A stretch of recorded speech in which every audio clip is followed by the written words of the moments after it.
Uma boa noite a todos. É um prazer e uma alegria estar com vocês na noite de hoje. E aproveitando o ensejo, essa é uma palestra nova que a gente vai fazer, não está na internet ainda. E vai ser um presente, em troca do presente que eu recebi quando me pegaram no hotel para trazer aqui hoje. Então, em virtude disso, eu resolvi fazer esse tema novo. Então, é a primeira vez que vocês estão ouvindo, não tem na internet. É uma alegria estar com vocês. E esse tema me interessou muitíssimo. Nós começamos, a primeira vez que nós falamos sobre o assunto foi na nossa casa espírita, e essa é a primeira vez publicamente que a gente faz essa palestra. E ela é resultado da leitura dos 3 últimos livros de Manuel Filomeno de Miranda, pela psicografia de Divaldo Pereira Franco.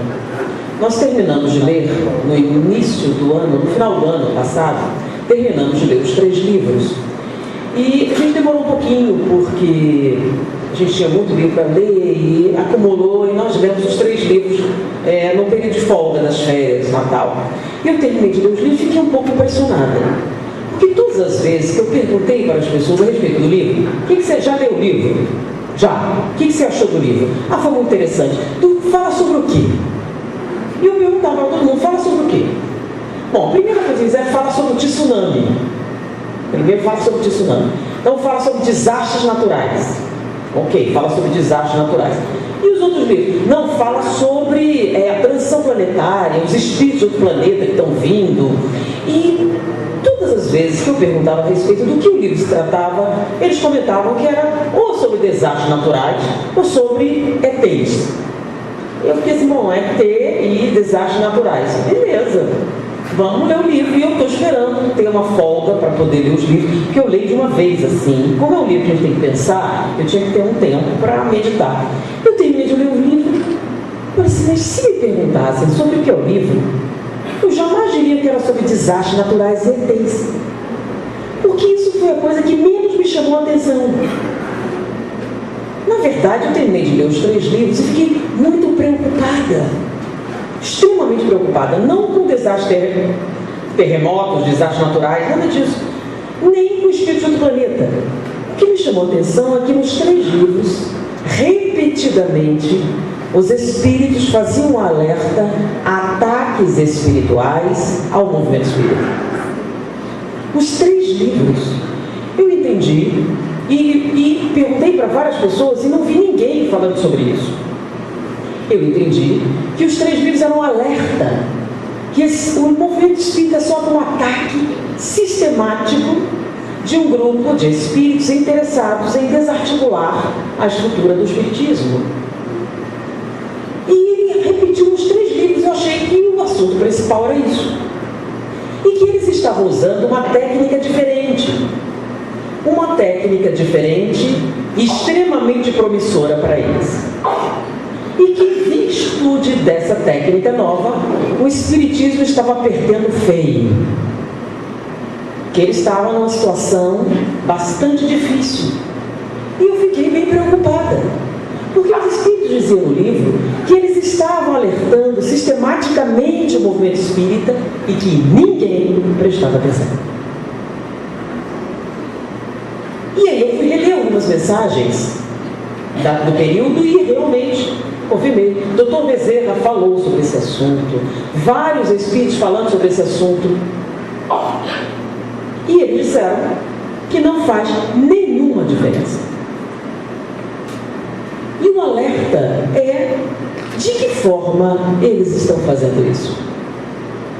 A técnica usada não é sexo, que o sexo é meio batido, né? As pessoas já estão um pouco vacinadas sobre isso. E quando uma mensagem vem sobre isso, você que traz seu marido, você que mente, você isso, todo mundo sabe o que está fazendo, sabe ou não sabe?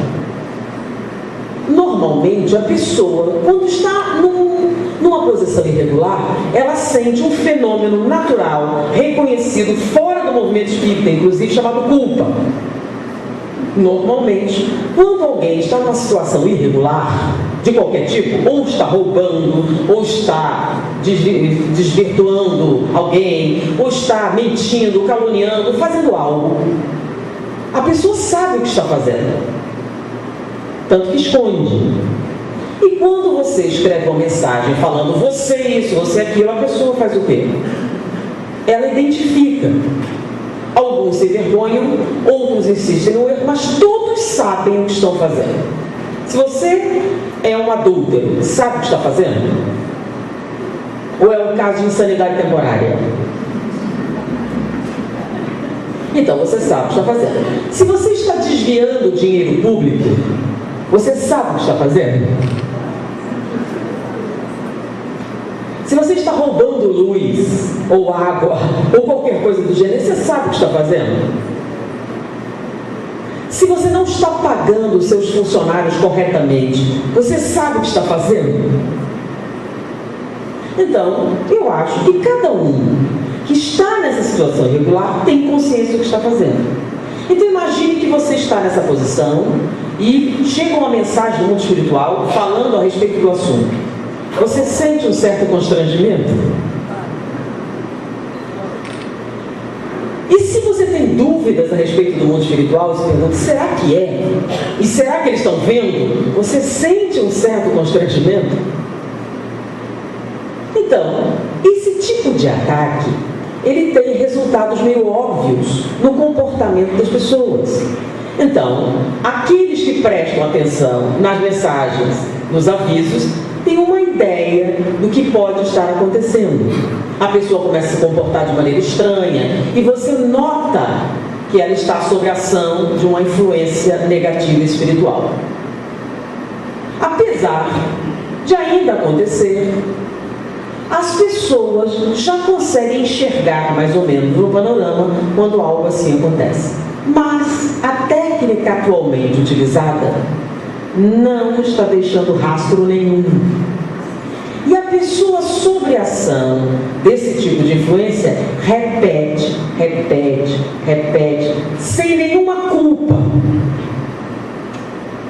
E o pior, quando vem a mensagem espiritual, nossa, essa mensagem é boa para fulano. Você olha, é ótima para você. E você sempre pensa em outra pessoa, jamais em você mesmo. E os 3 livros tratam desse assunto e da preocupação do mundo espiritual em avisar as pessoas. E como eles não estão tendo sucesso. E aquilo me preocupa muito, nossa. E aí, eu fui comentar com o pessoal a respeito e perguntei, ninguém tinha notado. Aí eu comecei a grifar algumas partes do livro, essa, não é isso mesmo. Aí as pessoas falaram, não, é isso mesmo, nossa, é isso mesmo. Bom, e qual é a técnica que eles estão usando? Nossa, é uma técnica que aparentemente é infalível. Chama-se reclamação.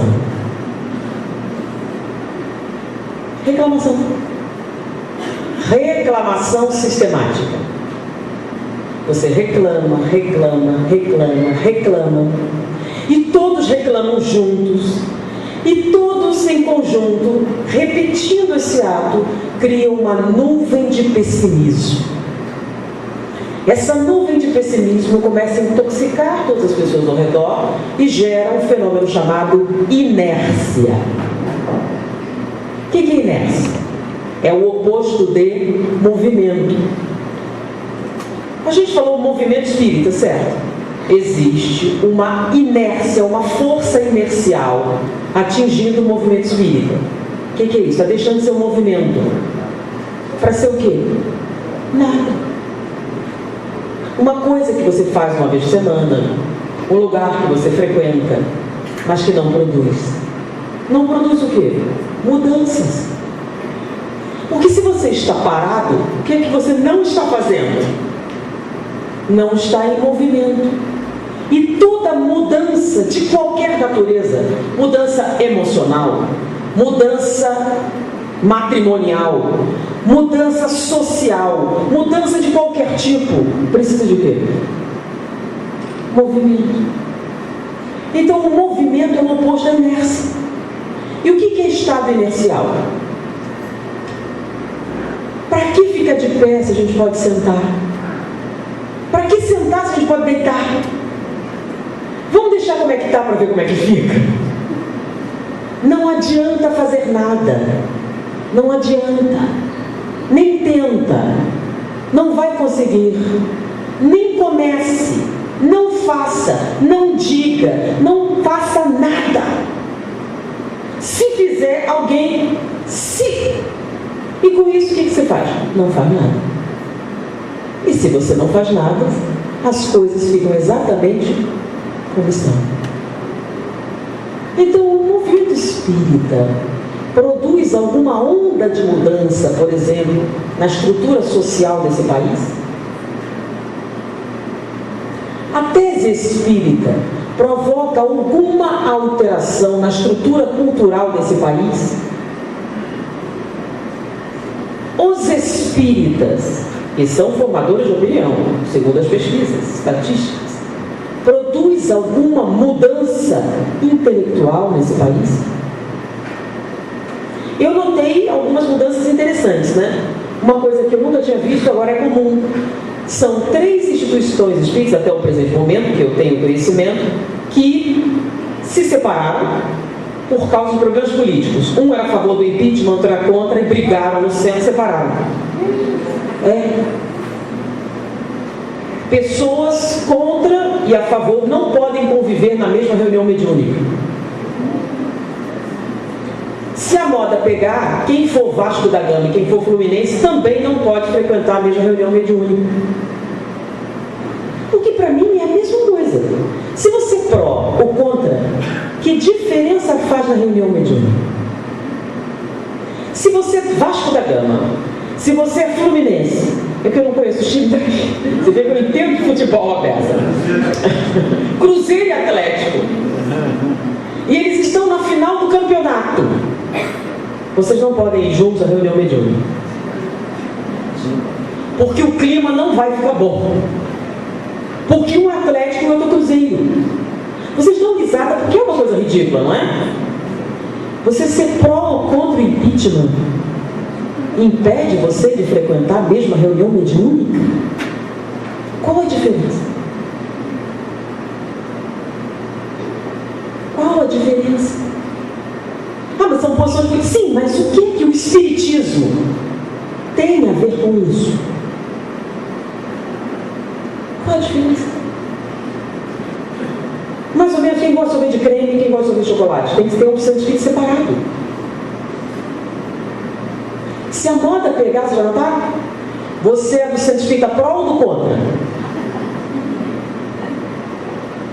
Mas por que isso seria relevante? Ah, porque talvez vocês estejam discutindo política no centro espírita? E o espiritismo? Porque alguém me perguntou qual o sistema político dos espíritas?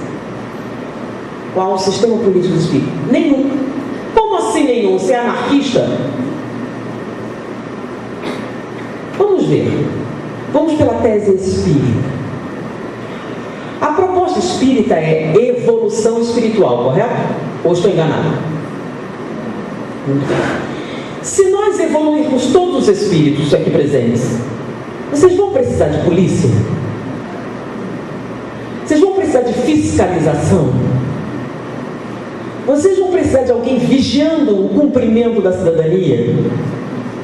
Vocês vão precisar que alguém mande vocês fazerem o que é correto? Vocês precisam de governantes? Se todos forem bons, ninguém rouba, então não precisa de cadeia. Se todos forem bons, todos terão acesso à educação, saúde, as coisas básicas. Você vai precisar de alguém vigiando. Se ninguém tirar o que não é seu, vocês vão precisar de exército. Então, os espíritos evoluídos não precisam de governo, nem de vigia, nem de polícia, nem nada. Então, qual é o sistema espírita? Nenhum. É a espiritualização do homem. Ah, mas então qual é o melhor? Gente, não tem. Porque se você pegar o melhor sistema que inventarem, e botar espíritos imperfeitos, o que vai acontecer? Alguém vai fraudar. Alguém vai corromper. Então a única forma é vigiar, fica um vigiando o outro. Quanto mais vigiar, quanto menos poder um único tiver, mais chance. Isso é difícil? Claro que é difícil. Mas é inevitável enquanto as pessoas forem corrompidas. Então não tem sistema bom. Pega o melhor negócio que tiver, alguém vai tentar fraudar. Agora, pega o pior sistema possível, bota só espírito puro ali, o que acontece? Absolutamente nada. Pode ser o pior sistema. Vai ter violência? Não. Vai ter roubo? Não. Não. Por quê? Porque espíritos superiores não fazem isso. Então a polícia não tem polícia. Quem vai ser o policial truculento se todos são espíritos bons? Sim, mas por que você vai precisar de um policial? Não vai fazer nada. Qual o trabalho que ele tem? Nenhum. Porque a polícia serve para prevenir o quê? Os crimes. Que crimes? O governo serve para impedir as pessoas de abusarem. Que abuso? Os impostos para redistribuir renda. Que redistribuição? Se não vai faltar nada para ninguém. Se o espírito da caridade estiver disseminado nas pessoas. Que desigualdade! Então isso não tem nada a ver com o espiritismo. Porque a proposta espírita é espiritual. Agora, se a gente resolve esse problema, a gente resolve o problema de quê? De tudo. Resolve o problema da saúde, resolve o problema da educação, resolve o problema da distribuição de renda, resolve todos os problemas. Fazendo o quê? Espiritualizando as pessoas. Então, acabou. Acaba partido político, acaba ideologia, acaba tudo. Por quê? Porque todos terão um interesse comum, que é o quê? O bem coletivo. Então, qual seria o trabalho do espiritismo na política? Espiritualizar o homem. Qual seria o trabalho do espiritismo na educação? Espiritualizar o homem. Qual seria o trabalho do espiritismo na saúde? Espiritualizar o homem. Qual seria o trabalho do espiritismo em qualquer área de atuação social, política, econômica, etc.? Espiritualizar o homem. E isso é possível? É do que se trata ser espírita. Mas aí, o que é que está acontecendo? Toda vez que eu chego na cidade e pergunto, como está o movimento? Horrível. Espírita não põe a mão no bolso, espírita não faz a caridade, espírita não é amigo, espírita mente, espírita faz isso, espírita faz aquilo, outro faz aquilo, e vai fazendo uma lista enorme. Aí eu pergunto, se é tão ruim, o que vocês estão fazendo aqui? Se é um lugar cheio de pessoas em casa, o que é que vocês estão... Lembra aquele ditado? Diga-me com quem anda, eu te direi quem é. Tem certeza que vocês querem voltar nesse lugar abjeto? Cheio de gente que não presta? Se é isso tudo o que é o movimento espírita, o que é que vocês vieram fazer aqui? Masoquismo.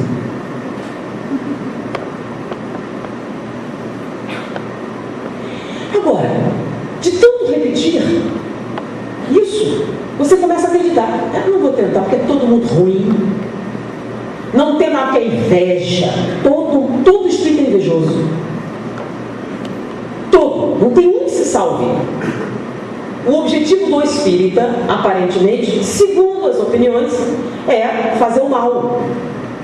Eles vêm que ser espírita para falar mal dos outros, falar mal da roupa dos outros, falar mal da cozinha dos outros, falar mal do cabelo do marido, do filho, de tudo. Bom, e já que isso cansa, resolveram então agora apelar para a política.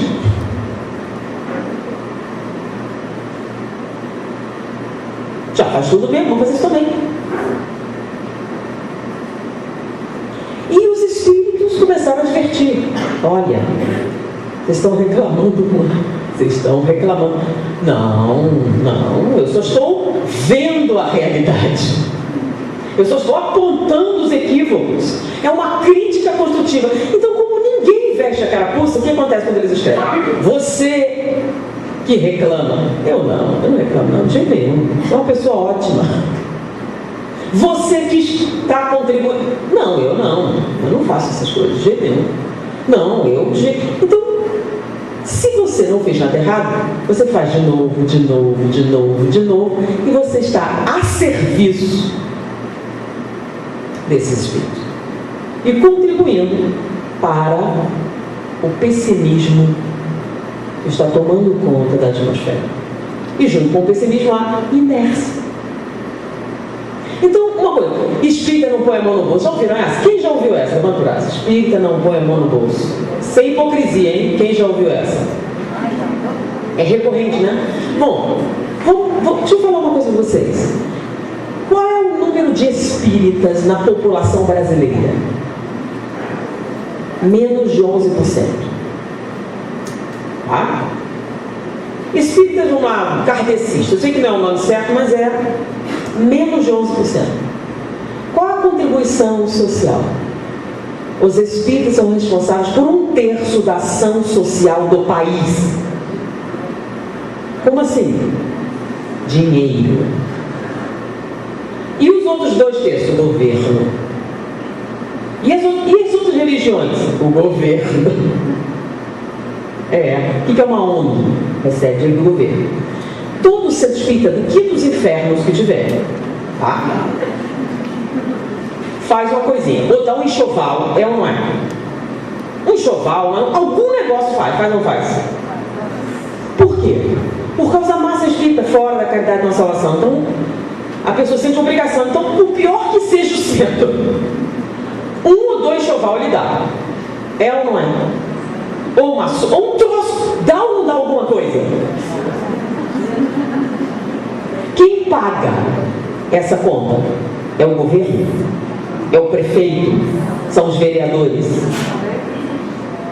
Quem é que paga isso? Agora some todos os centros espíritas do país. Deu um volume enorme. Como é que você sabe? Que andaram fazendo o quê? Avaliando. Lembra? Os centros espíritas receberam questionários para preencher. O que você faz? Você faz isso, faz distribuir alimentos, faz isso, faz aquilo. E foi crescendo. Sem colaboração governamental.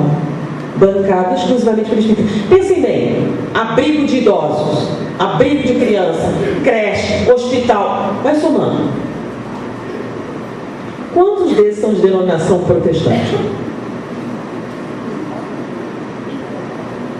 Quantos não recebem subvenção do governo?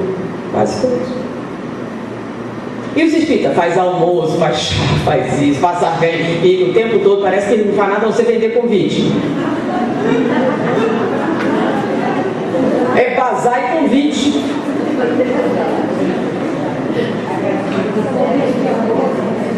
Para quê? Para onde vai esse dinheiro? Na remodelação? Não. Então, somem. 1/3 da ação social dos espíritos é bancado por menos de 11% da população. Então, menos de 11% da população banca 1/3 da ação social do país. Então, espírita não põe a mão no bolso. Espírita é uma raça ruim.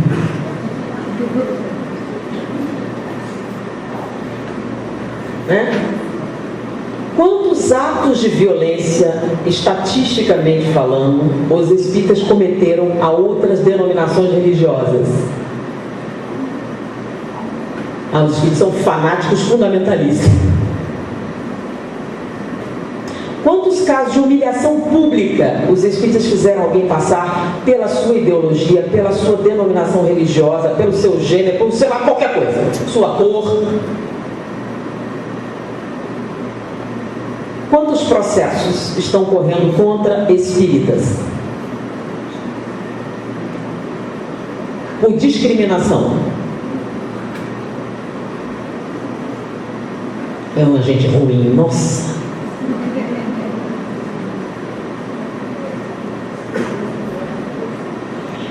Isso é uma coisa importante. É tão ruim. E aí, você faz um evento. Bota 3.000 pessoas. levanta fundos, faz isso, faz... Aí quando termina, vamos avaliar. Foi uma porcaria, gente, você viu o povo brigando, você viu um falando mal do outro, você viu a inveja, você viu isso. E no final, quando você termina de avaliar, foi horrível. Foi horrível. Mas se você repete isso todo o tempo, por que você vai fazer outro evento? Se foi horrível. Se não produziu absolutamente nada. É essa sensação, você começa assim, se não produz nada, por que eu vou tentar? Vamos tentar fazer um negócio novo? Não, vai dar problema, vai dar inveja, vai dar fofoca, vai dar isso, vai dar aquilo, vai dar aquilo. Por quê? Porque esse povo não presta. Então por que vocês voltam? Por que eles não vão para uma igreja protestante, que é um lugar ótimo? Não? Não tem fofoca. Não tem fofoca.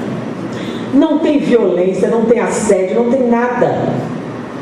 São de uma santidade absoluta.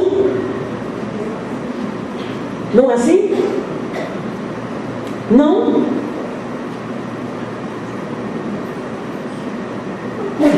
Por que vão?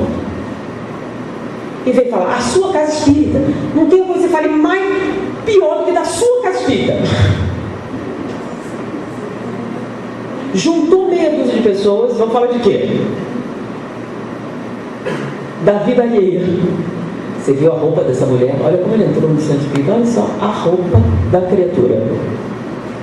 Isso está no livro, pelo Miranda. Então tem muito assim, o silêncio na prece, vai nessa. O que é que vocês estão vendo? Vocês estão em silêncio pensando, olha a roupa da criatura, pode sair com um batom desse? Olha o cabelo, você sabia que ela estava no terceiro marido? Então você está olhando, pensando, fiscalizando todo mundo ali, no silêncio. Se estivesse falando alguma coisa, talvez não estivesse pensando tanta coisa. Então, segundo os espíritos, silêncio não é uma prece. É a abertura que você tem para o transtorno mental. E é quando a ação dos espíritos fermenta, porque ninguém faz nada errado, aí o espírito chama atenção e você continua. Não é uma crítica construtiva, porque a criatura não pode ir no centro com uma roupa dessa. Sim, quem nomeou você fiscal da consciência alheia? E onde a denominação? Onde saiu? Essa é a sua função. E nisso você contribui para o clima de pessimismo, que está destruindo o movimento. O espiritismo não, gente. O espiritismo não. O movimento. Por quê? O espiritismo está nos livros, ele vai sobreviver a todos vocês todos vão morrer, e o espiritismo vai permanecer. Só que se o espiritismo não entrar em movimento, o que acontece? Não muda o mundo. Porque o espiritismo é uma ideia. Mas uma ideia não é nada se não houverem pessoas para fazer o quê? Utilizá-la, colocá-la em ação. Então, se as pessoas não leem os livros e não tentarem reproduzir o que está lá, aquilo é só uma ideia, parada no tempo. É isso que a gente faz quando reclama. Mas peraí, eu não faço isso. Então vamos tentar definir, né? Eu sempre começo a palestra falando sobre conceito e definição, que esse é um grande problema hoje em dia, né? O que é conceito? É o que você acha que alguma coisa é. E você tem o direito inalienável, democrático, de achar o que quiser. Foi ou não foi? Eu estou usando essas palavras bem corretas, assim, para não dizer que ela está fazendo campanha PMDB, ou seja lá. O negócio está assim agora, ficam fiscalizando, é de esquerda ou de direita. Eu ando com os dois pés, não fico pulando um só. Então, você tem o direito inalienável de achar o que quiser, é um direito seu. Mas o problema é que quando você vai conversar com outra pessoa, você fala alguma coisa, será que ela entendeu? Eu digo assim, a manga é uma coisa ótima. Aí ela vem, não, detesto manga. Não, mas a manga é uma coisa muito útil. Não, odeio manga. E a gente começa a discutir, eu começo a argumentar, ela começa a argumentar. Eu estou falando da manga de camisa e ela da fruta. Essa discussão vai chegar a algum lugar? Por quê? Porque meus argumentos não são bons? Não, porque estamos falando de coisas diferentes. E para evitar que isso aconteça, não basta conceituar, é preciso definir. E qual a diferença? Conceito é o que você acha que alguma coisa é. Definir é dizer de tal maneira que isso não se confunda com outra coisa. Ficou claro? Então alguém diz, os homens são os machos ou as mulheres estão entrando nessa história? Faz diferença? Faz. Então você começa a discutir, a pessoa começa a reagir, e do que vocês estão falando exatamente? Como não ficou claro, é uma discussão que não terá utilidade. Vai gerar apenas inimizade, porque vocês não vão chegar a uma conclusão, estão falando de coisas diferentes. Então não é a questão do argumento bom ou argumento ruim, são coisas diferentes. Mas o que vem a ser reclamação? Se você não tem ideia, vamos ter o significado da palavra, o significado etiológico. Reclamar é uma palavra composta, certo? Você vê que dividir na cultura. Fala mal. Agora está indo para o português. Volta e meia para a biologia. Reclamar vem de clamar, certo? O que é clamar? O que é um clamor? Reclames vem desde Roma. Então é o clamor público. O que é um clamor público? Se você não falou nada para ninguém, você clamou alguma coisa? Não. Então se você não abriu a boca para falar nada, você reclamou? Não. Então qual a instrução dos espíritas para fazer frente à reclamação? Olha, é muito simples. Você não sabe o que é, não tem ideia, faz o que sugere Filomeno de Miranda. Na dúvida, se não tem nada de bom a dizer, não diga nada, que você não vai ter problema. Não tem nada de bom a dizer, não diga nada. Que você não reclamei, não sei. Então, clamor público. Mas peraí, e se a pessoa fizer um problema com você, você vai e fala com ela, certo? Vocês quebram o pau, brigam, se rolam no chão, mas não reclamou. Mas peraí, isso é ruim? É ruim para você e para ele. Mas quando você reclama, é ruim para quem? Para todo mundo. O seu problema contribui para que o clima espiritual fique ruim. Porque todo mundo tem problema. Todos. É problema com o pai, ou com a mãe, ou com o marido, ou com o filho, ou com o chefe, ou com alguém. Certo? Mas aí você tem esse problema e conta para todas as suas amigas. Para quê? Para uma sugestão. É mesmo para uma sugestão? Não é para a gente competir, não. Quem tem um marido pior? Porque meu filho é ruim, o meu é pior. Não, meu marido não, o meu é pior ainda. E quando é homem é a mesma coisa, né? A sua mulher vai, a minha! E aí vira uma competição de quê? De drama. Quem tem um drama pior? Quem merece o Oscar? E aí juntou 10 pessoas, fala de quê? Quem divorciou, quem não divorciou, quem vai divorciar, sabe de fulaninho, sabe de ciclaninho, sabe o que aconteceu, ganhou quanto, perdeu, foi preso, foi indiciado, não foi isso, foi aquilo. Não é? Então, vamos ouvir o que fala Platão a respeito do assunto. Ele diz o seguinte: pessoas inteligentes falam de ideias. Pessoas comuns falam sobre coisas. Pessoas mesquinhas falam sobre pessoas.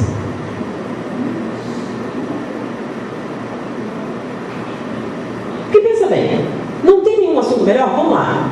Quem leu a última edição da Super Interessante, ou da Mente e Cérebro, ou de... Para de discutir. Qual o último romance interessante que você leu? Você aprendeu alguma receita nova? Você tem um hobby novo? Tem assunto para a gente conversar? Então você reúne várias pessoas e vamos falar de quê? Quantos livros você leu esse mês? Nenhum, eu estava muito ocupada falando da vida alheia. Não dá tempo. Entre telefonar para contar as novidades e ouvir as novidades, consultar o Facebook para ver quem foi que curtiu, quem não curtiu, como é que está o negócio. Que tempo que me sobra para fazer um troço desse? E outra coisa, se eu ler, vou falar com quem? Não é porque o interessante é comentar, mas ninguém leu. Vai falar de quê? vão discutir e dizer, mas é trabalho. Sim, tudo bem. Filme, uma peça teatral. Quantos participam de um fórum para discutir peças teatrais? Fazer release de peça teatral? De livro? De artesanato? Qualquer troço. Alguém tem? Quem tem hobby aqui? Levanta o braço. Só isso. Não chega nem 5% da plateia. Aí diz, por que não? Porque minha vida é só trabalho.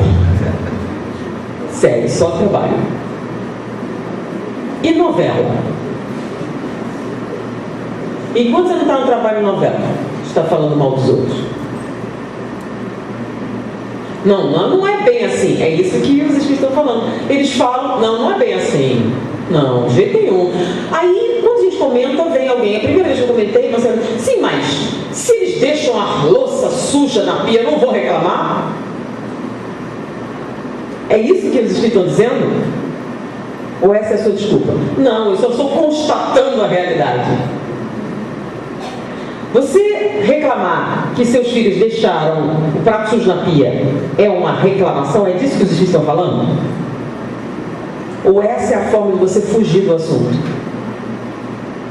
Chama-se hipérbole. Você exagera bastante. Sim, mas o que tem de errado? Sim, mas é esse o problema?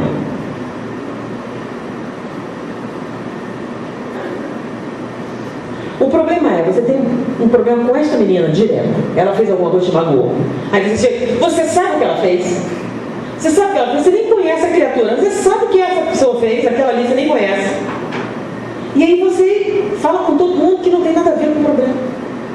Agora, se você for falar com ela diretamente, cara, você fez um negócio que me magoou.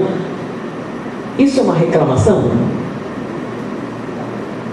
Isso é uma queixa. Peraí, qual a diferença? É simples. Se você chega no médico, qual a sua queixa? Vai para um umbral. Não é uma falta de bom senso, não? Mas é isso que os espíritos estão falando que as pessoas fazem. Quando ouvem assim, mas eu não reclamo não, mas eu não faço isso, eu faço assim. Bom, eu li o livro, achei aquilo assim, fiquei pensando, e aí eu discuti filosoficamente com as pessoas, como eu estou falando com vocês, né? Aí chegou aqui, Anete, você está sendo muito pessimista. Você é isso, você é aquilo. Aí, toda cidade que eu chego, eu perguntava para a pessoa que ia me buscar, né, assim, como está o movimento espírita? Eu faço isso desde janeiro. Nós estamos em que mês? Então, todo esse tempo, hoje, foi a primeira vez que eu perguntei, como está o movimento? Ótimo, estou a primeira vez em meses, desde que eu comecei a perguntar. Foi a única vez que alguém chegou para mim e disse, está ótimo. Todas as outras vezes, está um horror, está um problema, está isso, está aquilo, e começa a falar dos problemas, do drama, da situação horrível que o espiritismo está vivendo, da desgraça. E hoje, a primeira vez, por isso eu resolvi fazer essa palestra aqui, que eu ouvi, nossa, está ótimo, estamos todos. Eu disse, nossa, o que vocês estão bebendo nessa cidade?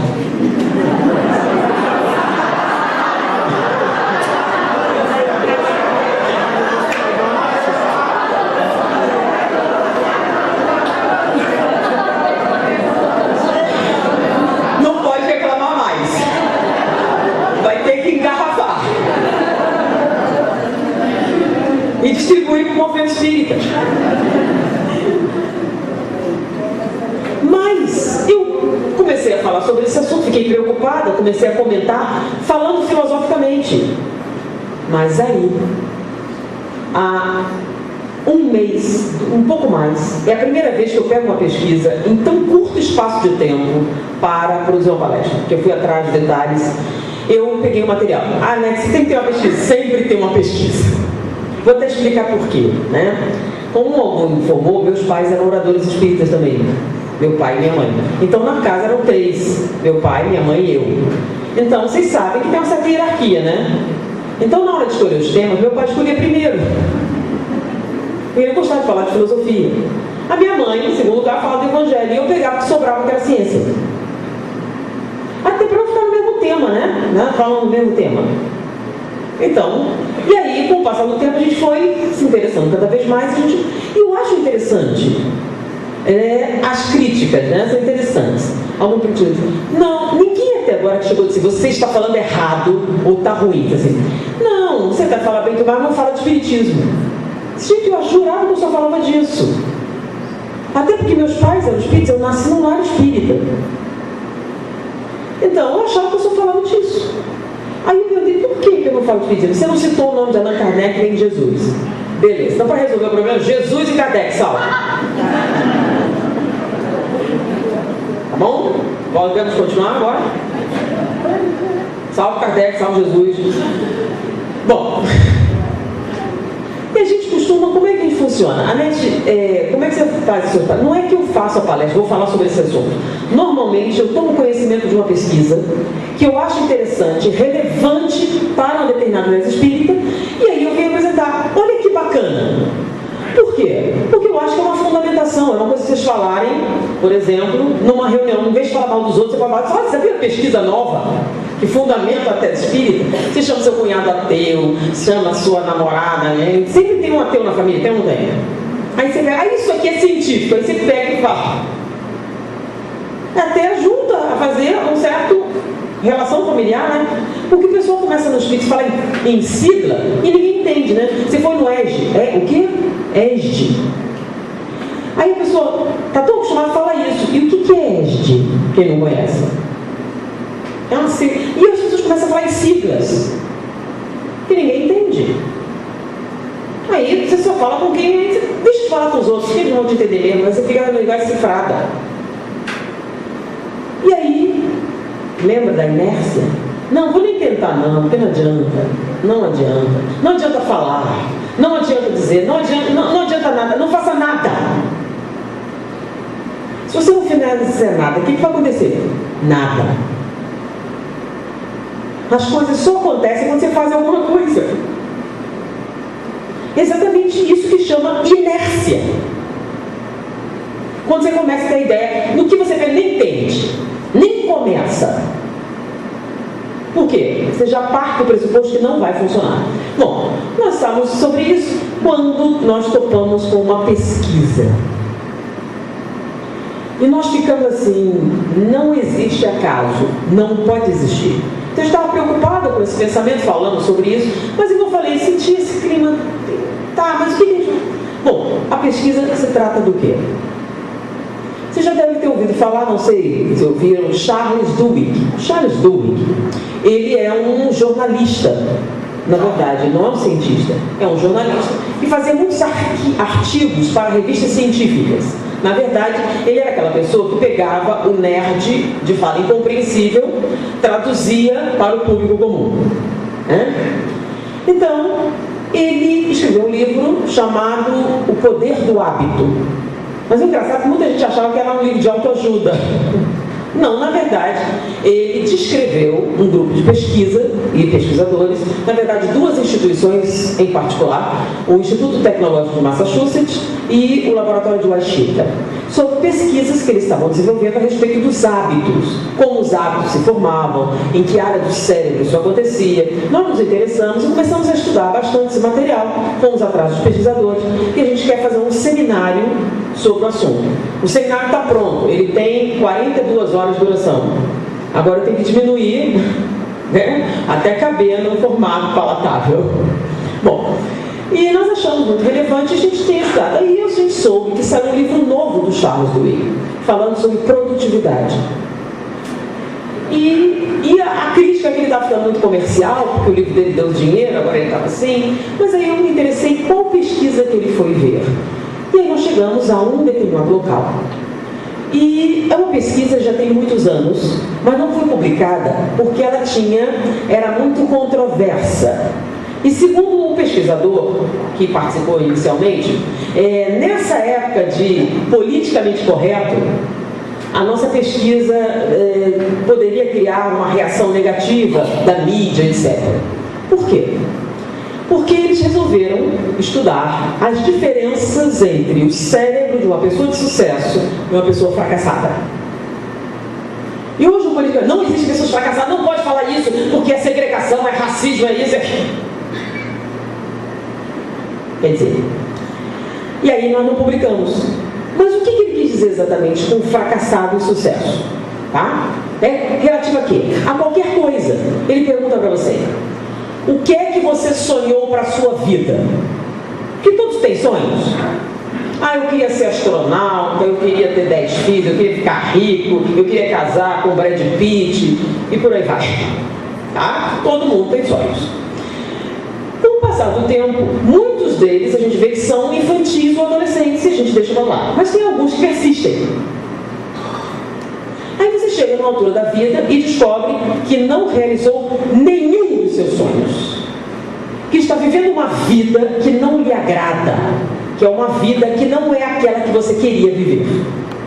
Então podemos dizer que nenhum dos seus sonhos teve sucesso. Então, qual a definição de fracasso para esse cientista? Você não realizou nenhum dos seus sonhos, nem afetivo, não casou com a mulher que você queria, teve 3 divórcios, não se realizou emocionalmente. No trabalho, na carreira, não está fazendo o trabalho que você gosta, está trabalhando apenas para se sustentar numa coisa que você não quer ou que você não gosta. Você não atingiu nenhum patamar social que você sonhou ou construiu. Ou seja, nada do que você tem é o que você queria ter. Correto? Isso cria uma resposta emocional? Sim. A pessoa fracassada, e a fracassada perante a sociedade? Não, gente, perante ela mesma. Tá? Você pode ser uma pessoa muito rica, mas o seu sonho era ser cantor de rock. Então você se sente fracassado? Tá? Então não é relativa a outra pessoa, é relativa a ela mesma. Tá? Tem gente muito rica e sozinha, não tem um herdeiro. Olha que bacana, você tem dinheiro para assistir qualquer filme que quiser, vai assistir sozinha e não tem ninguém para contar. Qual a sensação? Você pode ir para a Europa, pode ir para onde você quiser. Com quem? Para quem você vai mostrar suas fotos? Para que você vai tirar fotos se não tem ninguém para ver? E ninguém se interessa sobre isso. Começaram a entender? Então, um fracasso. E o que é uma pessoa de sucesso? É exatamente o oposto. Você conseguiu muito mais do que sonhava. Na carreira, foi mais do que eu imaginei. Nunca pensei nessa, de repente eu me encontrei. Ou eu sou casado há 60 anos com uma mulher que eu amo, ainda estou apaixonado por ela. E não interessa a área, uma pessoa de sucesso. Bom, há muito tempo os cientistas estão tentando fazer isso, né? Eles têm corte do cérebro de Einstein para comparar com as outras pessoas. Qual a diferença entre o cérebro de Einstein e de todas as outras pessoas? Nenhuma. Até agora não acharam nenhuma diferença. Todos os seres humanos têm as mesmas estruturas cerebrais, as mesmas divisões, tudo igualzinho. Ou seja, até agora não descobriram nenhuma diferença entre o cérebro de Einstein e de qualquer outra pessoa. Só que tem o seguinte: eles têm o cérebro morto. Então, quando você pega o cérebro e vai ver as estruturas, elas são idênticas. Só que hoje nós temos tecnologia para avaliar o cérebro em funcionamento, que é uma coisa totalmente diferente. Então eles resolveram comparar funcionalmente o cérebro de uma pessoa fracassada e de uma pessoa de sucesso. E o fracasso e o sucesso sempre era relativo àquilo que você desejava.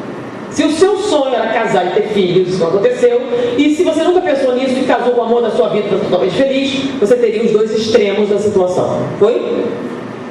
Financeiramente, a economia não interessa. Eles pegaram várias áreas de atuação para comparar a diferença entre o cérebro de uma pessoa fracassada e o cérebro de uma pessoa de sucesso. Fizeram e descobriram enormes diferenças. O cérebro de uma pessoa fracassada é diferente do cérebro de uma pessoa de sucesso. Qual a diferença? A área de atividade cerebral. A pessoa fracassada, como eu falei, tem todas as funções normais do cérebro. Não estou falando de uma pessoa com lesão cerebral, tá? Então, tem atividade. A pessoa de sucesso tem 80% 30% mais atividade numa área específica do cérebro do que a pessoa de fracasso. E a pessoa considerada normal tem 50% a mais de atividade numa área do cérebro do que a pessoa fracassada. Então, olha só, a pessoa que está no extremo do fracasso, tá, tem atividade cerebral. A pessoa normal tem 50% mais atividade do que essa numa determinada área. E a pessoa de sucesso tem 80% a mais de atividade nessa área do que a pessoa fracassada. E 30% a 20% é a pessoa normal. Então tem a pessoa normal,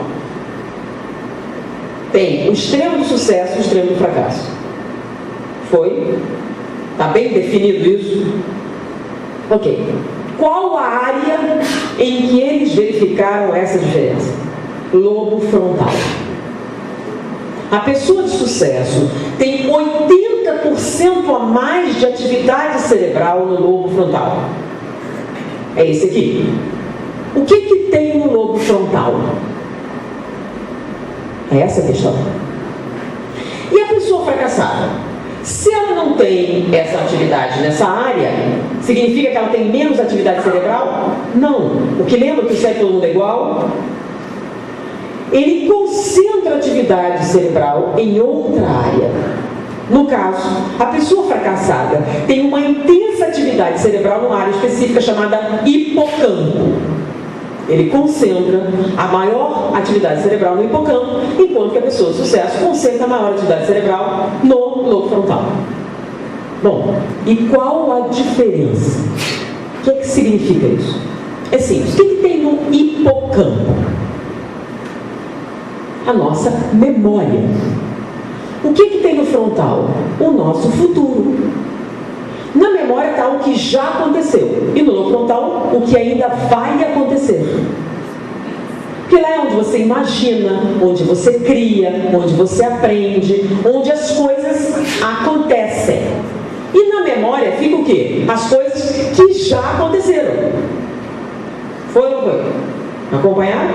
Bom, então eles viram que a diferença na atividade cerebral é muito grande. Mas aí vamos à pergunta mais importante.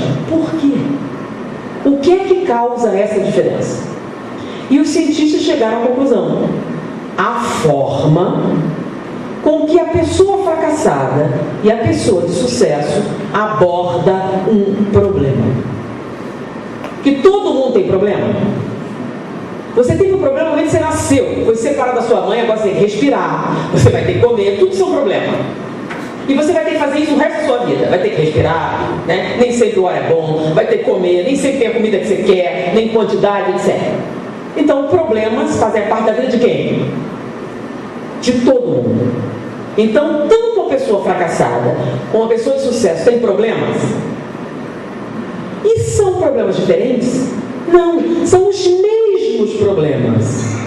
Será que fulaninho gosta de mim ou não gosta? Será que eu vou conseguir ou não vou conseguir? O que eu devo fazer? São os mesmos problemas. Os mesmos problemas. Eles têm problemas familiares? Tem problemas de trabalho? Tem problema de dinheiro? Tem problema de tudo, de aparência? Sim, de tudo. São os mesmos problemas. Mas a diferença está justamente em como eles abordam os problemas. Então vamos dar um exemplo. Você chegou e o leite está derramado. Como assim? Derramou. Leite derramado é uma coisa ruim? É um problema. É um problema sério. Então o leite está derramado. Então, a pessoa fracassada chega e vê o leite derramado, que é um problema. A pessoa de sucesso chega e vê o leite derramado. É um problema diferente? Ou é o mesmo problema? O leite derramou. É o mesmo problema. A pessoa fracassada faz a seguinte pergunta: quem derramou esse leite? Quando ele foi derramado? Como derramou? E o principal, quem é o culpado? Bom, são perguntas pertinentes. Mas aonde estarão as respostas? Estão mais ou menos... Quem já assistiu aquele seriado CSI? CSI. Quem não assistiu? Não conhece. É um filme, é um grupo de investigadores vão descobrir quem fez o crime. E o que eles precisam fazer? Eles tiram fotos, né? E eles vão esmiuçar as fotos para descobrir o que aconteceu ali, certo? Então eles pesquisam vários ângulos. Então a pessoa fracassada vai: quem estava aqui quando ele derramou?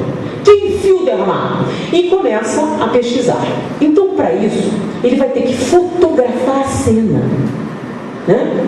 Presta atenção bem, como é que está o leite e tudo mais, olha em volta, para ver as pistas. Para ele responder todas essas perguntas, onde ele vai no cérebro? Onde essas perguntas serão respondidas dentro do cérebro? Pensa bem. São perguntas do passado, do presente e do futuro.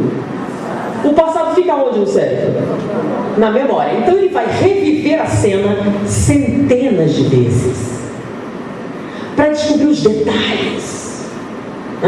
Então ele vai rever aquilo muitas vezes para poder dizer assim: quem estava lá, quem viu, quem foi, quem é. Então ele vai para a memória e concentra a atividade dele todinha ali. Aí você pergunta: o que tem de errado? Nada. Mas vamos para a pessoa de sucesso. A pessoa de sucesso chega e o leite derramado. O que ela faz? Meu Deus, como eu arrumo outro leite? Como é que eu consigo leite? Gente, deixa eu pensar, quem tem leite em casa? Você não seria melhor leite em pó? E ele começa a se perguntar como ele vai resolver esse problema. Em que lugar do tempo está isso?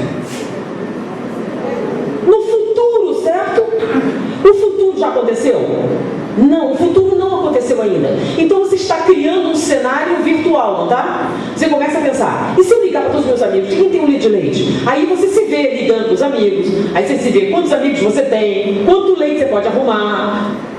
Onde está tudo isso? Está tudo isso aonde? No futuro, certo? E onde fica o futuro? No lobo frontal. No lobo frontal ficam as coisas que ainda não aconteceram. Só tem um detalhe: o lobo frontal, ele é mais complexo do que a memória. Porque a memória já fez, só vai repetir, certo? Já o futuro, você está construindo o quê? Vários cenários possíveis. É ou não é? Você vai imaginar: se eu não conseguir um leite, como eu conseguiria esse leite? Como eu resolveria isso? E você vai começar a construir os cenários possíveis. Eu sozinho não vou dar conta de limpar, mas se eu chamar 3 amigos, aí você imagina 3 amigos limpando. Então, para você ter essa ideia, você não tem que construir a cena? Tudo isso está por fazer. E essa área do cérebro consome muita energia. Então, quando essa área entra em atividade, você aumenta a oferta de dopamina e de noradrenalina, que se derrama na corrente sanguínea através dos neuropeptídeos e atinge o metabolismo celular, porque as células têm que dar suporte a essa atividade cerebral. Então você aumenta o metabolismo basal celular, você aumenta a filtragem do fígado, porque você está aumentando a adrenalina, você aumenta a filtragem renal, porque você precisa favorecer o gasto de energia, né? Você está gastando mais, está aumentando mais metabólico, você quer eliminar isso. Então você aumenta a sua atividade renal, aumenta a sua atividade hepática, lembra a filtragem? E você aumenta a atividade basal, o metabolismo basal. Ou seja, todo o seu corpo se prepara para a atividade. E você joga uma grande quantidade de adrenalina nos músculos. Por quê? Porque quando você cria um cenário fictício, existem várias possibilidades. E possibilidades lembram ação. Como você não sabe o que vai acontecer, você tem que se preparar para quê? Para qualquer coisa. Então, todo o seu corpo, todas as suas células se preparam para isso. Elas entram em modo de atividade. Já o fracassado, que tem toda essa atividade na memória, que é uma coisa que já aconteceu, que não tem ação nenhuma, na verdade você vai sentar e relembrar. Não é isso? Com isso, e você revive a cena, o leite derramou. Toda vez que revive essa cena, você sofre um pouquinho. E aí você aumenta a sua produção de cortisol. E para relembrar bem, normalmente você lembrar bem, o que você faz? Fecha os olhos, né? Fica quieto que eu estou aqui. Tentando descobrir quem foi o culpado miserável disso. Você fecha os olhos, diminui sua atividade e você produz todas as substâncias correspondentes. Você diminui o metabolismo basal, né? E produz um estado inercial. Então, quanto mais você se concentra no passado, mais você permanece nele. Seu corpo todo se prepara para isso, e que significa permanecer como está. Já a pessoa de sucesso concentra toda a sua atividade elétrica cerebral no futuro, e o corpo todo se prepara para isso. Isso faz com que a pessoa que se concentra no passado tenha tendência a um estado depressivo, e a pessoa que se concentra no futuro, atividade. E não é só isso. Para você produzir todos os cenários, você aumenta a oferta de nutrientes no lobo frontal. Só que o lobo frontal é responsável pelo aprendizado, pelo processo de criação, tudo isso. Quando você aumenta a energia ali, você aumenta a sua criatividade como um todo. Você aumenta a sua atividade, assertividade, motivação, criatividade, etc. E aumenta a sua atividade. Traduz isso em termos mais objetivos, né? Quanto mais você se concentra no futuro, mais ativo você é, mais você se propõe a construir um futuro novo. Quanto mais você se prende no passado, mais você fica lá, como uma âncora amarrada no seu pé, presa. Quanto mais no passado você estiver, menos movimento você tem. Então, segundo os cientistas, concentrar sua atividade no passado aumenta a sua inércia. Concentrar sua atividade no futuro aumenta a sua atividade, movimento. A pessoa que concentra a atividade elétrica cerebral no futuro tem mais movimento do que quem concentra sua atividade elétrica no passado. Bom, se o objetivo é construir uma vida produtiva, quem tem mais chances? Quem se prende no passado ou quem se preocupa com o futuro? Essa é a diferença entre qualquer um e Steve Jobs. Significa que ele é puro, santo de coração? Não. É que em vez de procurar o culpado, o que vamos fazer para resolver isso? É isso que faz você ter sucesso. Não é o problema que você tem, não é onde você nasceu, o seu sexo, sua raça, sua idade, é a sua atitude com relação a qualquer problema. Seja emocional, seja intelectual, seja financeiro, seja profissional, não interessa. A pessoa de sucesso tem uma atitude diferente. Vamos traduzir. Quem está no passado só reclama do que aconteceu. Mas peraí, não foi o que os Espíritos disseram? Então, agora a gente mudou, né? Você é uma pessoa fracassada ou uma pessoa de sucesso? Onde você concentra a sua atividade elétrica cerebral? Você está sempre procurando culpado? Você está esmiuçando desgraça que aconteceu na sua vida? Ou você está procurando soluções para o que aconteceu? Vocês estão brigando, ok, sistematicamente, repetindo sempre a mesma briga. Não é meio improdutivo, não? Mas ele me disse isso, me disse aquilo, ele fez isso, fez aquilo, certo. CSI. Vai que a hora você acha culpado. Né? Quanto mais você... Só que quanto mais você revive, mais inercial. É um círculo vicioso. Então o cientista diz que a forma com que você aborda o seu futuro, a forma com que você aborda o seu problema, define seu futuro ou a ausência dele. Porque se você está preso no passado, você não vai a lugar nenhum. Porque o passado já aconteceu, certo? Você pode mudar o passado. Pode. E se você pensar muito nele, você pode mudar? E se você se concentrar absolutamente nele, você pode mudar? Não. Então que diferença faz? Qual é a vantagem? Estou apontando. Sim, mas qual a vantagem que você leva nisso? Mas eu quero descobrir qual. Sim, mas para quê? Em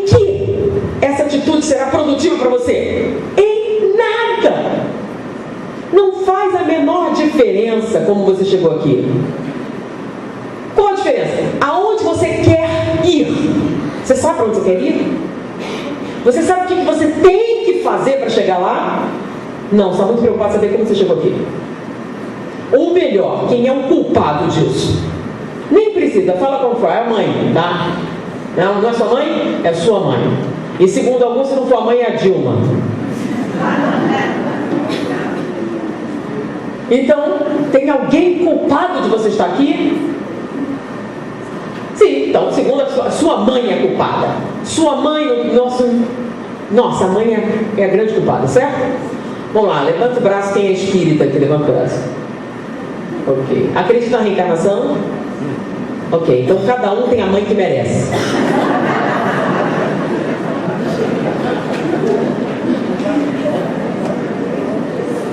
Então, que diferença faz? Ah, por que ela fez? Ah, porque no passado alguma coisa aconteceu, gente. Você está nessa situação. Mas a pergunta é, você quer continuar nessa situação ou quer sair? Sim, mas só o ato de pensar nisso, só o ato de tentar responder essas perguntas já muda a sua estrutura cerebral. E se você se concentrar nisso, você vai mudando o seu metabolismo. E qual a primeira coisa que acontece? Você emagrece.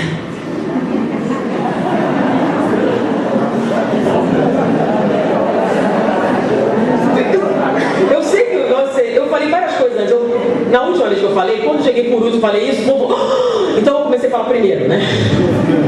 Emagrece. Como assim? Emagrece. Como assim emagrece? Emagrece. É um fato, não é filosofia. Como assim emagrece? Se você aumenta seu metabolismo basal, se você aumenta sua respiração celular, se você produz mais noradrenalina, em consequência adrenalina, se você joga mais no sistema, o que acontece? Pensar no futuro gasta mais energia do que o passado. E sendo que o cérebro, que tem 8% do volume do corpo, gasta 1/4 de toda a energia que você consome, faz uma diferença. Por exemplo, se sua dieta tem 2.000 calorias, o seu cérebro gasta 500. Se você aumentar sua atividade no lobo frontal, você aumenta o gasto calórico. Pronto, já emagrece. Só atividade cerebral. Fora a atividade cerebral, como o seu metabolismo basal muda para atender essa demanda, você gasta mais, meio parada. Agora, quando você concentra atividade nessa área, além de tudo isso, você cria motivação, interesse, movimento. Quanto mais você movimenta, mais emagrece. Já notou que as pessoas que fazem coisas são mais magras? Por que você engorda? Você não faz nada.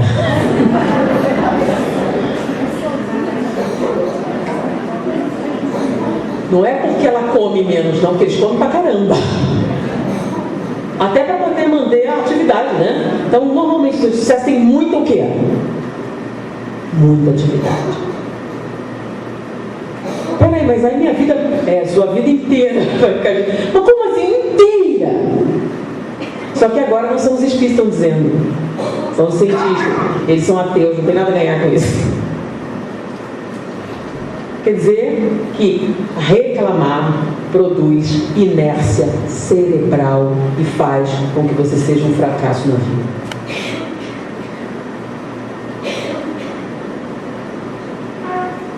Bom, essa foi a primeira fase. E aquilo me chocou. Nossa, meu Deus, que incrível, não é incrível? Essa fundamentação. Agora, o mais incrível é o seguinte: Charles Duhigg, ele é do agora eu esqueci é uma coisa recente, por isso que eu gosto de esperar um pouco mais. Eu não sei se é do Kansas ou do Arkansas. Eu sei que um pastor protestante que tomou conhecimento dessa informação e resolveu fazer isso que eu estou fazendo aqui na igreja dele, começou a falar sobre isso, né? Tomou conhecimento do hábito, tudo mais que ele já sabia, mais essa informação nova que ele colheu diretamente na fonte de Charles Duhigg. Chegou na sua congregação e disse: gente, vamos iniciar uma campanha por um mundo sem reclamações. Porque nos prender no passado e reclamar do que aconteceu não faz nenhuma diferença. Mas se nós nos concentrarmos no futuro, nós poderemos mudar o mundo. Então, nossa campanha é por um mundo sem reclamações. Então, ele produziu uma pulseirinha. Eu não estou com a pulseirinha que minha mãe tirou para ela, tá? Você tem uma pulseirinha que você coloca no braço, tá? E aí, o que você tem que fazer? Não reclamar. Cada vez que você reclamar, você troca a pulseirinha de braço. Mas que diferença faz? Você toma consciência de quantas vezes você reclama. E de onde está a sua atividade cerebral. Com o passar do tempo, você começa a notar que a pulseirinha troca muito de braço. E o objetivo da campanha é ficar 21 dias sem reclamar, consecutivamente. Então, se você trocar de braço, você começa a contar de novo. Mas por que 21 dias? Porque se você ficar 21 dias sem reclamar, você não é a corrupção, não é o ideal político, nem nada. Sabe o que é? Uma palavrinha: orgulho. Como assim? Sabe a definição de orgulho? O que significa orgulho? Eu sou melhor do que você. E toda pessoa orgulhosa faz o quê? Não liga com a opinião do outro. Por quê? Porque eu sou melhor mesmo, que a sua opinião me interessa. É muito comum a pessoa confundir orgulho com vaidade. Orgulho é quando você se acha melhor do que outra pessoa. E não se importa muito com a opinião dela, afinal você é melhor. O vaidoso, tá? Então o orgulhoso se acha melhor que os outros. O vaidoso quer que todo mundo saiba disso. Então, para o vaidoso, a opinião é muito importante. Ele quer a aclamação pública, ele quer o reconhecimento. E se você nega esse reconhecimento, ele reage mal. É verdade. Então o orgulhoso é melhor? Vai nessa. Se o vaidoso quer o reconhecimento público, e qualquer ameaça a esse reconhecimento público, ele reage mal. Sabe com quem está falando? Sabe quem sou eu? Esse que fala muito assim é o vaidoso. O orgulhoso. Por quê? Porque o orgulhoso, ele se acha melhor. E isso pode criar uma situação muito paradoxal. Por exemplo, o orgulho de ser humilde. O orgulho de ser humilde é extremamente perigoso. Ele funciona mais ou menos assim: olha essa mulher, olha, eu não sou uma pessoa simples. Ela não faz nada, eu não sou uma pessoa caridosa, eu sou boa. Nossa, eu sou ótima, eu sou tão melhor que vocês que eu tenho o direito de julgar. E julgo duramente que eu sou ótima. E ai de você se não vou contar tudo. O que você já fez? Eu não. Qual é o oposto do orgulho? A humildade. Como é que você vê a humildade? Pela roupa da pessoa? Não, estou confundindo com vaidade. O oposto é o seguinte: o orgulhoso não se acha melhor que todo mundo. O humilde não se acha melhor que ninguém. E como ele não se acha melhor que ninguém, ele não julga as decisões deles. Ele respeita as convicções políticas. Ele respeita as suas escolhas, mesmo que elas sejam erradas. Por quê? Deus não permitiu? Quem sou eu para não permitir? Quem me nomeou fiscal? Mesmo que você ame seu filho com requinte de ternura, você pode obrigá-lo a estudar se ele não quiser? Você pode castigar, pode ameaçar, mas se ele não quiser, não há nada que você possa fazer. Porque ele tem livre-arbítrio. E quem foi que deu? Foi Deus. Quem é você para tirar? Porque a gente ama com desvelo. Tem mães que amam profundamente, né? Eu daria meu rim, daria os dois. Aí você diz: eu quero te dar balé. Balé não. Eu te dou meus dois rins, mas nada de balé. Quer dizer, o seu amor tem condições. Não tem não. O amor de mãe é melhor. Eu sempre faço essa pergunta, né? Qual o amor maior, de mãe ou de esposa? Normalmente o pessoal de mãe, né? Por quê? Por que o amor de mãe é maior? Aí diz que é incondicional, que é puro, que é isso, que é aquilo, que é aquilo outro. Concorda? Tem um monte de gente falando na cabeça, estou vendo. Tudo isso, né? Beleza. Então quem você ama mais? Seu filho ou seu marido? Tem hipocrisia. Então, normalmente, ela já o filho, né? Você sabe por quê? não ser amor. É o amor que é mais forte? Vamos deixar. Tá, você, seu filho e seu marido no carro sofrem um acidente e morrem todos. Reencarna. Agora seu filho, seu marido, seu filho. Quem você ama mais agora? Se o seu amor não resistiu à morte, é porque não é amor. É outra coisa chamada egoísmo. Primeiro eu, depois os meus, aos outros nada. Sabe por que você ama mais seu filho e seu marido? É que seu filho é de primeira mão, seu marido é de segunda. Antes de ser seu, foi da mãe dele.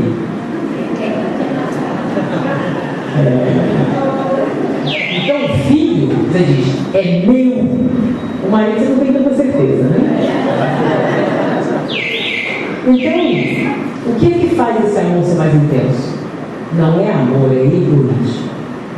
Porque o amor verdadeiro, você já ouviu falar, né? Foi aquela pessoa que disse: quem é minha mãe? Quem são meus irmãos? Lembra? É que ele não tinha nenhum respeito pela família? É por quê? No dia que você amar seu filho, igual você ama seu marido, igual você ama seu pai, igual você ama o médico da rua, não precisa nem encarnar mais, já chega na plenitude. Então, as distinções de amor não são por conta do amor, são por conta do quê? Do orgulho, da vaidade, do egoísmo. Peraí, não entendi bem. Então, vamos explicar mais facilmente. Egoísmo, tá? O cara chega para a moça e diz: eu te amo. Eu te amo muito. Eu não consigo ficar feliz sem você na minha vida. Para eu ficar bem, eu preciso que você compartilhe as coisas comigo.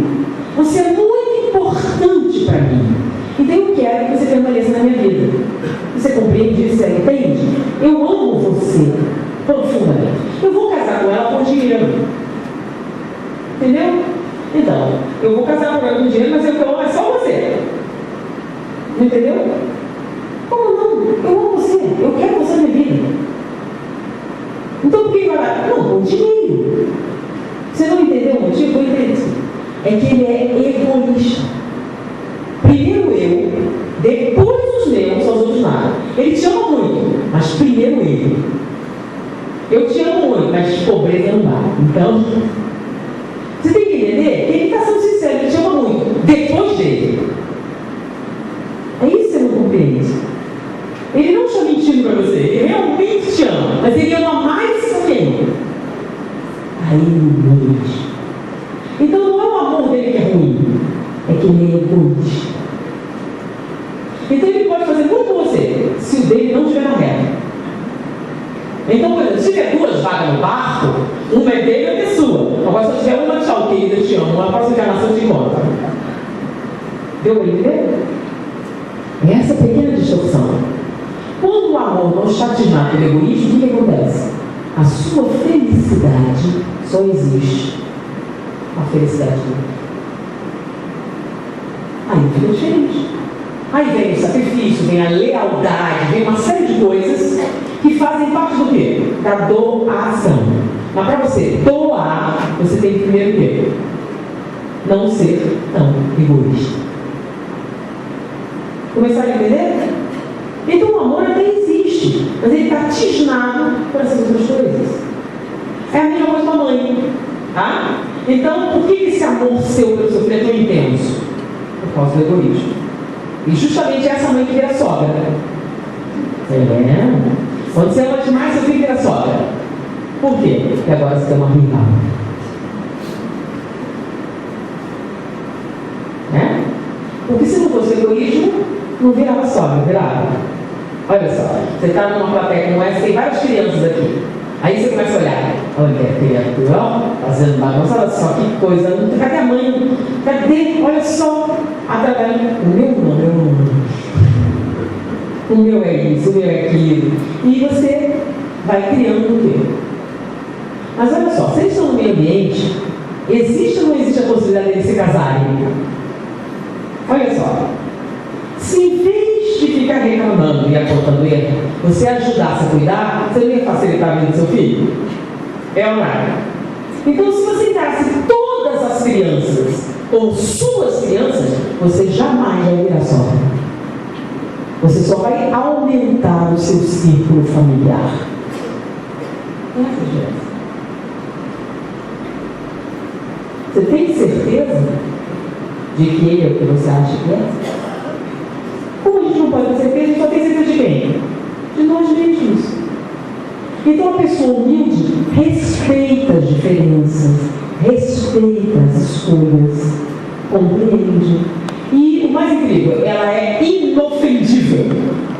Como assim? Você diz, é feio. Sua opinião, eu não tem direito. Mas você, sim, sua opinião, ela não adianta, não tem nada que possa fazer para ofender a criatura. Ela é inofendível. É esse o presente que a humanidade traz. E ele continua, apesar da sua opinião, apesar de todo mundo, ele insiste. Não é que ele não ligue, ele liga, mas não é um fator determinante, porque todas as pessoas têm direito à liberdade. Quem deu esse direito? Deus. Então, se você está tentando cercear a liberdade, mas ele está fazendo coisa errada, sim, mas Deus fulminou ele? Não. Porque se você fulminar, é um ato de violência, e a violência é errada. Mas eu tenho que deixar? Não, chama-se resistência passiva. Não um ato de violência. Lembra de Gandhi? Não aprenderam nada do Gandhi? Então você pode sim lutar contra as diferenças sociais, sim, sem violência. Como? Com atividade e não com reação. Vocês estão tão preocupados reclamando? Alguém tem uma ideia legal para resolver o problema da corrupção? Não. Porque não tem solução. Jura que não tem? Vocês já pensaram sobre isso? Não, eu estou ocupado reclamando. Vocês estão ocupados revivendo. Não estão dando opções. Tem opção, gente. Eu fiz uma palestra, não tem muito tempo, sobre a crueldade, sobre o trabalho de Felipe Zimbardo. Felipe Zimbardo criou um programa, tá? E quando ele aplicou numa escola de Los Angeles, ele diminuiu a violência em 68%. É muita coisa, fala de gangues. A gente não fala de favela, não fala de periferia, fala disso? E aí eu falei na nossa igreja, quem foi procurar o programa? Ninguém. Você está preocupado falando mal. Tem coisas eficazes, tem gente produzindo.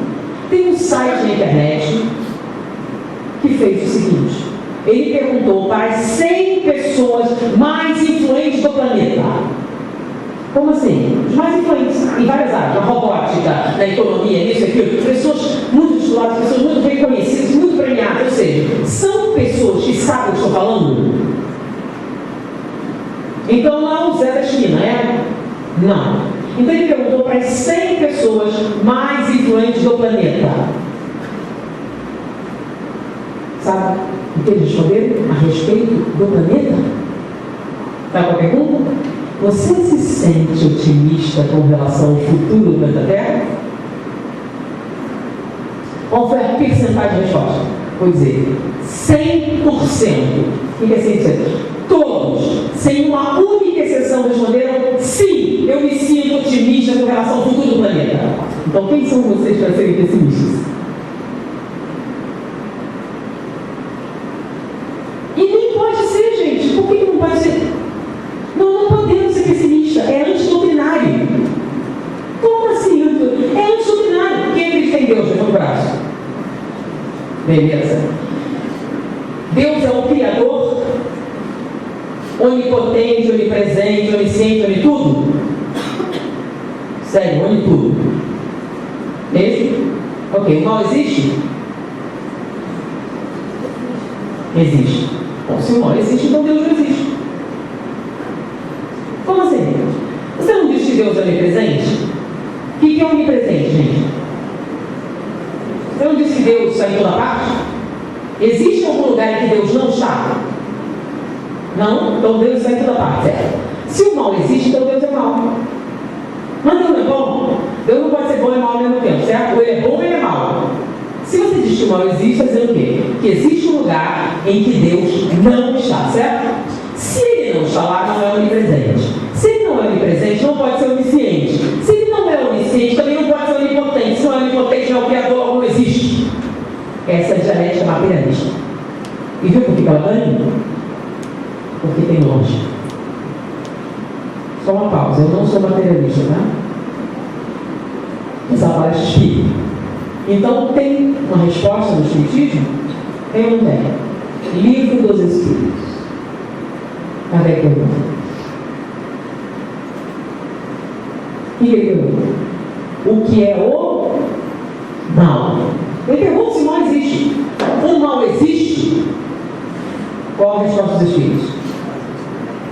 Sim ou não?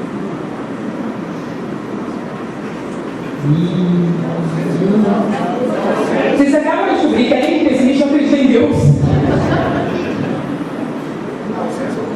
A ausência. Se a ausência do bem, então Deus não é onipresente, certo? Se o bem está ausente, tem o que ali? O mal. Né? Se o mal está ali, Deus não é onipresente. Se ele não é onipresente, ele também não é onisciente. Se ele não está ali, ele não sabe o que está acontecendo, certo? Se ele não sabe, não é onipotente, porque ele não pode fazer tudo. E se ele não pode fazer tudo, não é o Criador. Logo, é uma ficção sua. É isso? Não? Ok, então qual é a resposta dos Espíritos? O mal existe ou não existe? Não. É essa a resposta? Então o que é o mal? Que a Allan Kardec não olha, ele pergunta de novo. O que é o mal? Resposta dos Espíritos: não é ausência. Se é ausência, Deus não é onipresente, gente. Qual a resposta dos Espíritos? O que é o mal? Não. Eles dão a resposta certinha, gente. É uma resposta simples, correta, diminuta, assim. Define. Viu? Livros de primeira parte, é aquela que vocês pulam. Sabe por quê? O que fala sobre Deus? Eu já acredito em Deus, vai logo para a lei moral. Aí pula essa parte. E a lei moral não faz sentido sem Deus. O que é o mal? Resposta dos Espíritos: o que vos parece o mal nada mais é do que a ignorância do bem. Peraí, não entendi. Como assim? O que vos parece o mal, como assim?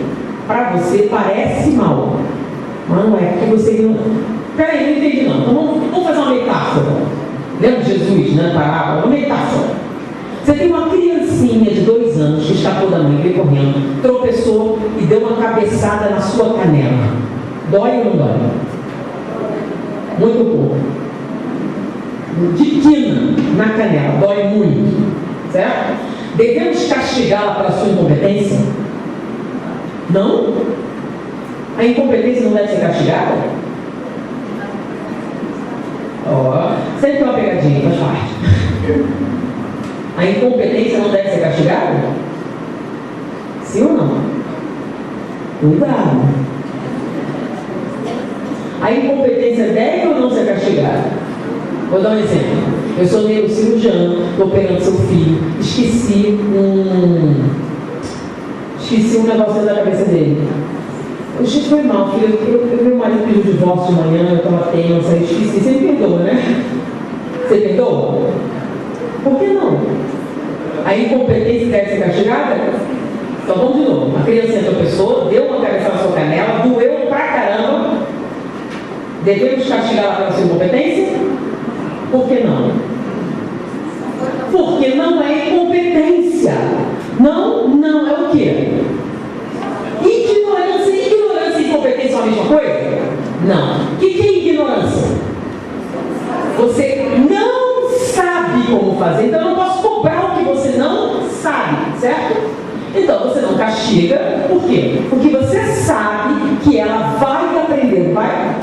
Ela vai crescer, vai deixar de tropeçar e a sua cabeça na canela foi uma contingência do seu crescimento. É ou não? Então você perdoa ou não perdoa? Por que você perdoa? Porque você é um adulto e compreende perfeitamente bem que é uma criancinha ignorante. É ou não? Sem problemas, correto? Beleza. O problema é que ela não bateu na sua canela, bateu na canela do coleguinha. E o coleguinha deu um soco na cara dela. E aí você está tomando conta das crianças, o que você faz? Não pode bater no coleguinha. Mas ele começou. Sim, mas foi sem querer. E daí? Não é isso? É ou não é uma resposta? Ele começou. Ele me bateu primeiro e eu só repitei. É ou não é? Ok. Aí o que você faz? Como é que você explica para ele? Não pode bater no coleguinha. Mas ele bateu primeiro. Sim, mas foi sem querer. E daí? E daí? Você vai conseguir explicar para ele? Então vamos lá. Essa criancinha que tropeçou e deu uma cabeçada sobre ela é um discípulo de Satanás? É o mal na terra? É um agente do demônio? É a expressão da maldade humana? Não, é o quê? Uma criancinha, certo? Uma criancinha ignorante. Agora vamos lá. Você. Aí um espírito muito superior, olhando você fazer muita besteira. Tadinho, tão criança. Ele não acha que você é um agente de Satanás, não acha que você é expressão do mal, que você é maldade humana. Ele acha que você é o quê? Ignorante. Mas vai crescer, vai ficar mais maduro e vai parar de bater no coleguinha. Essa metáfora ajudou mais? O que vos parece mal, o que você é um coleguinha, nada mais é que todos vão crescer. E lembre-se, mas ele me matou assim, você está morta? Não. Por quê? Porque a morte não existe. Mas eu sofri. Você sofreu, então morreu, game over. Quer tentar de novo? Isso que você está vivendo é ficção. Não é a vida real. A vida real do mundo espiritual. Nós somos eternos. Nós vamos continuar até aprender. E quando aprender, a gente vai olhar para trás, eu era tão criança. E quando ele era tão criança, da mesma maneira que você, como adulto, perdoa a criança que lhe machucou, porque sabe que ela não tem conhecimento para fazer diferente. Foi agora? Então o mal existe? O que é o mal então? O que vos parece o mal nada mais é que a ignorância do bem. Até porque isso aqui é um mundo real, tá?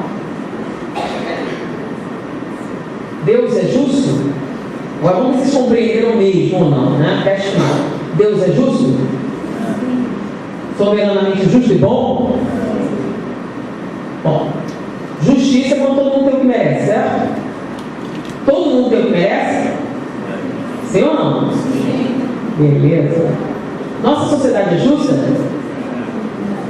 Não, nem todo mundo tem o que merece, certo? E agora? Nossa sociedade é justa ou não é justa? Não. As pessoas não têm o que merecem, certo? Ué, quem não tem? É justo ou não é justo? Ih, caramba, e agora? Vamos lá. O que é a sociedade? Não é a soma de todos os homens? Certo? Não é todo mundo? Todo mundo junto é o quê? A sociedade. Aí eu perguntei, Deus é justo?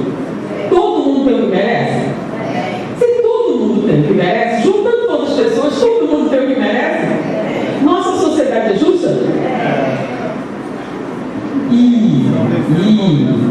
Então vamos apelar para a matemática.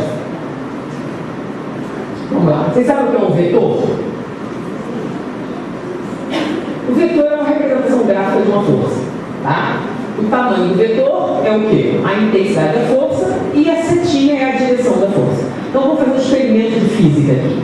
Eu vou aplicar uma força, tá? Com uma pessoa. Você quer colaborar comigo? Vem cá, vou fazer um experimento físico aqui com vocês. Não ter dúvida. Na sua mão, a outra. Puxa para lá. O que acontece se ele puxar? Se eu puxar para cá, ele vem para cá. E se nós puxarmos a mesma quantidade, o que acontece? Tem força sendo aplicada? Eu estou puxando, ele também está puxando. Vocês estão vendo alguma coisa se mover? Não. Por quê? Pode observar. Porque forças iguais em direções contrárias fazem o quê? Isso. Agora vamos imaginar imaginar que cada ser humano que existe é uma setinha dessas, todos puxando para a sua direção. A soma de todos esses vetores vai para aquele lado. A sociedade está indo para o buraco? Não. Então está melhorando? A sociedade está melhorando? Sim. A violência está diminuindo. O fato de você não saber disso significa. Em 1792, o divertimento popular era acender uma fogueira e queimar um gato. Ou então a gente faz uma cestinha e vamos assistir o enforcamento?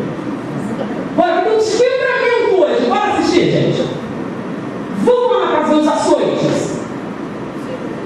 Lembra? Acontece hoje. O analfabetismo aumentou ou diminuiu? E o direito das mulheres aumentou ou diminuiu? Beleza. Então as coisas estão melhorando.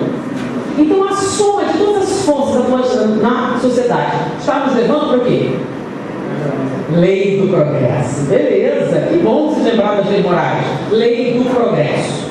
Então a soma de todas as forças está nos fazendo crescer espiritualmente?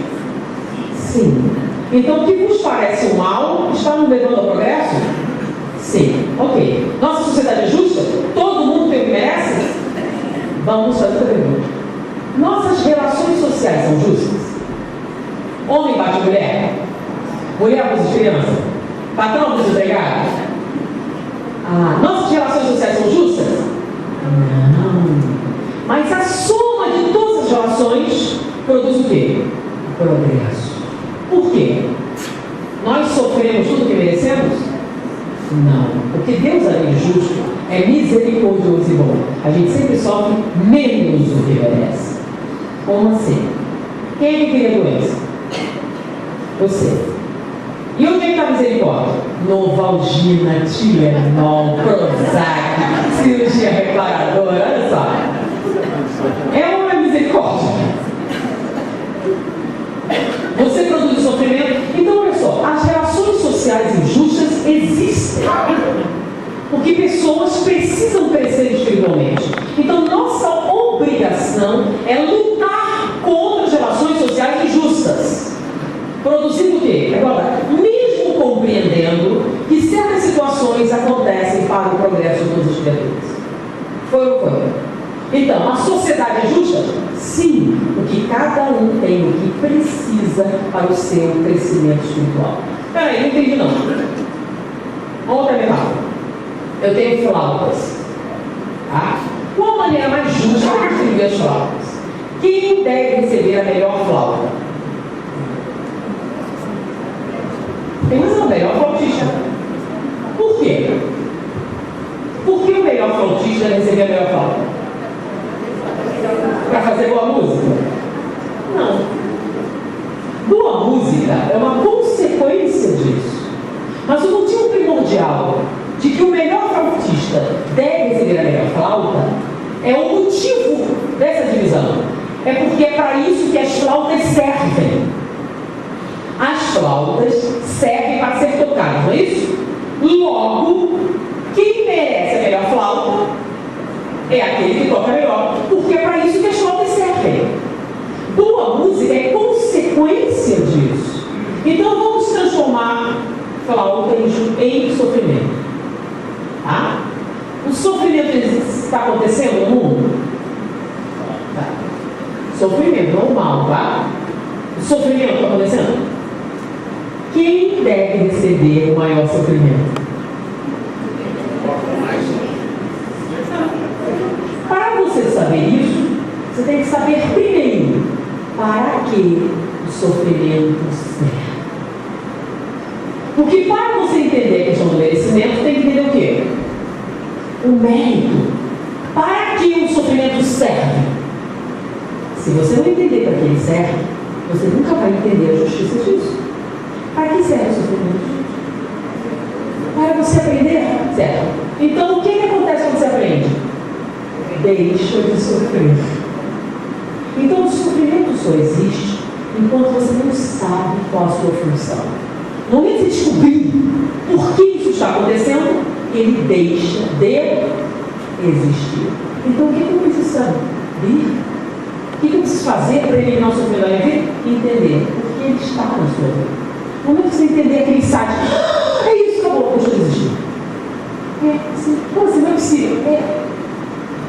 Então, o sofrimento está para, aprendeu, acabou. Não tem mais validade, ele deixa de existir.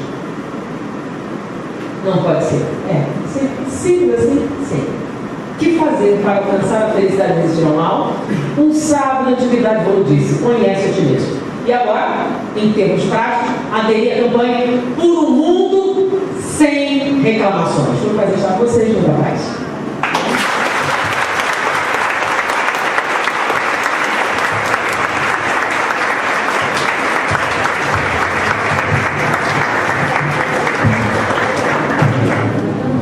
Alguns avisos.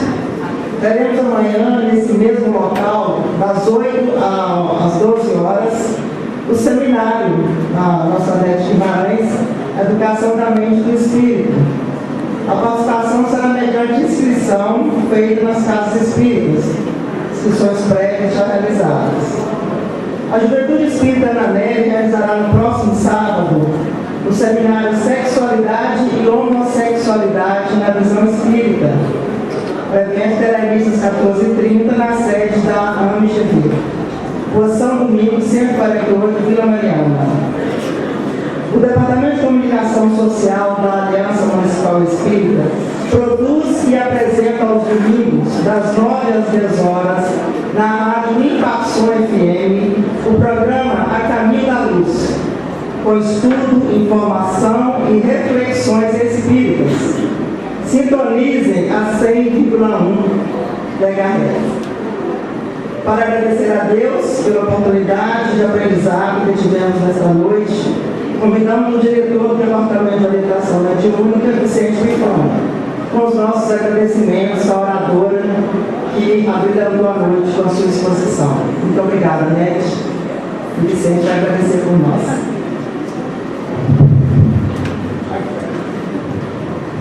Oi, gente, eu esqueci de dar um aviso, porque eu sempre esqueço. Nós trouxemos um material chamado, não são palestras nem seminário, que infelizmente acabou. A gente trouxe um material chamado meta-hipnose. São tratamentos de hipnose para várias coisas, situações. Depressão, ansiedade, controle do peso, controle do tempo de atividade, baixa autoestima, essas coisas. São tratamentos de hipnose. O que é hipnose? A hipnose é quando você coloca no subconsciente uma sugestão. Por que isso funciona?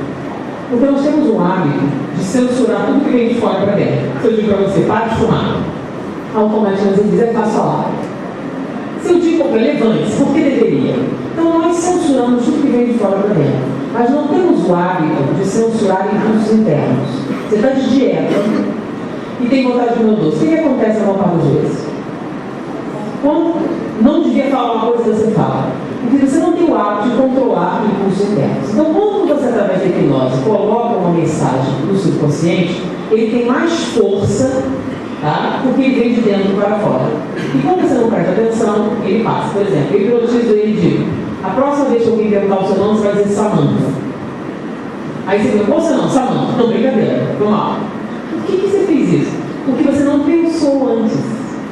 Colocou a mensagem lá e ela veio. Vai durar para sempre, não se preocupe, não dura. Você começa a censurar e ela passa. Mas ela é eficaz. Então a meta-hipnose é um tipo de hipnose sem transe. Você usa algumas técnicas, está tão descrito no CD, de propaganda subliminar, etc., para tratar pequenos problemas. Ele cura? Não. Ele só alivia os sintomas. Como assim? Dentro que é temporário? É mais ou menos Novalgina cura? Não. Alivia a dor e a febre. Mas ela volta? Volta. Por quê? Porque a origem está na doença. Então, pequenos transtornos emocionais, por exemplo, ansiedade. Qual é a origem da ansiedade? Um conflito interno. Para você se curar, você tem que resolver o conflito. Mas não existe o Lexotan? Ansiolítico? Só que tem efeitos colaterais. A meta-hipnose alivia os sintomas, não cura. E tem efeito temporário. Só que não é químico, não tem os mesmos efeitos colaterais. Então tem lá antidepressivo, várias atividades, todos tratam a ansiedade. Mas especificamente, por exemplo, controle da agressividade. Então eu vou ficar mais calmo? Não. Então para que serve? Você é uma pessoa normal, mas quando está ansioso, fica agressivo.